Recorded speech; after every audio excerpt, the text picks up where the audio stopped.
रायगड जिल्ह्यातील महाड शहरातील गांधारी पूल म्हणून ब्रिटिश कालीन पूल या ठिकाणी त्याची ओळख निर्माण झालेली आहे। हा पूल कमकुवत झाल्याने नवीन पुलाची उभारणी या ठिकाणी करण्यात आलेली आहे। महाड शहरातील गांधारी नदीवरील नवीन पुलाचे काम हे संत गतीने सुरू असल्याने नागरिकांमधून आता तीव्र नाराजी व्यक्त होत आहे। पावसाळ्यापूर्वी काम पूर्ण होणे अपेक्षित असतानाही पुलाचे काम अद्याप अर्धवट स्थितीत असल्याने प्रशासन आणि ठेकेदारांच्या कार्यपद्धतीवर आता प्रश्न उपस्थित केला जातोय। रायगड जिल्ह्यातील महाड शहरातील जुना गांधारी पूल हा धोकादायक ठरत असल्याने नागरिकांच्या सुरक्षिततेच्या दृष्टीने नवीन पुलासाठी कोट्यवधी रुपयांचा निधी मंजूर करण्यात आला। त्यानंतर पुलाच्या बांधकामाला सुरुवात करण्यात आली। मात्र कामाच्या सुरुवातीच्या टप्प्यातच निकृष्ट दर्जाचे काम असल्याचा आरोप करत महाड नगर परिषदेतील काही नगरसेवकांनी कामावर आक्षेप घेतला होता।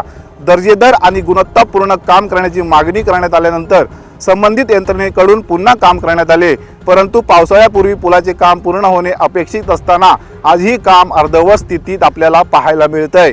त्यामुळे नागरिक वाहन चालक प्रवाशांमध्ये संतापाचं वातावरण निर्माण झाले असून पुलाच्या कामातील विलंबामुळे वाहतुकीची गैरसोय होत असून प्रशासन आणि ठेकेदार यांच्या कामकाजावर नागरिकांकडून आता प्रश्न उपस्थित केला जातोय।